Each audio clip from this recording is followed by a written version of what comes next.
গতকালকে আমি কোনো রকম কোনো মাদার্স ডে পালন করিনি, এমনকি নিজের মাকে একবারও উইশও করিনি। আমি মনে করি না অন্তত কোনো একটা নির্দিষ্ট দিন মাদার্স ডে হতে পারে বলে। এমনকি আমার নিজের বাবা মা জানেই না কোন দিন মাদার্স ডে, কোন দিন ফাদার্স ডে। বা রেডিও বা টিভিতে কখনো শুনে থাকলেও তারা এই এক্সপেকটেশনটা রাখেই না যে আমার ছেলেমেয়েরা আমাকে এই দিনকে উইশ করবে বা স্পেশালভাবে সেলিব্রেট করবে।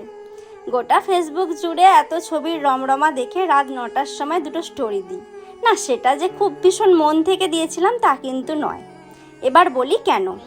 মাটা তো আমার, তাকে ভালো রাখার দায়িত্বটাও আমার, ভালো খারাপ সবসময় পাশে থাকার দায়িত্বটাও আমার। মাকে কি সত্যি শুধু একদিন ভালোবাসা যায়? সে আমার মা, আমি চাইলে তাকে নিয়ে ছবি যেদিন খুশি ছাড়বো, কিংবা হয়তো কোনোদিনও ছাড়লামই না, কিংবা হয়তো কোনোদিন ওকেশনালি ছাড়লাম। তাই বলে কি আমার মায়ের প্রতি আমার ভালোবাসা কমে যাবে? ঠিক তেমনই বাবা, ভাই, বোন, স্বামী, স্ত্রী, এদেরও কি কোনোদিন কোনো আলাদা দিন হয় যে সেটাকে আমি সেলিব্রেট করব? এটা আমার অন্তত পছন্দ না। তারা আমাদের কাছের মানুষ, তারা সবসময় আমাদের কাছে স্পেশাল। তাদের প্রতি দায় দায়িত্ব আমি প্রতিদিন করে চলেছি, তারাও করে চলেছে।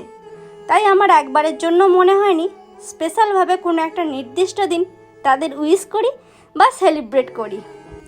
একবার ভালো করে ভাবো তো, যে মাকে ছাড়া আমাদের 365টা দিন অসম্পূর্ণ, সেই মাকে কি একদিনে ভালোবাসা যায়? সারা বছর মাকে কাঁদিয়ে, কাছের মানুষদের কাঁদিয়ে একদিন জড়িয়ে ধরে ঘটা করে ফটো ছাড়বো, ওইসব আমার দ্বারা হবে না।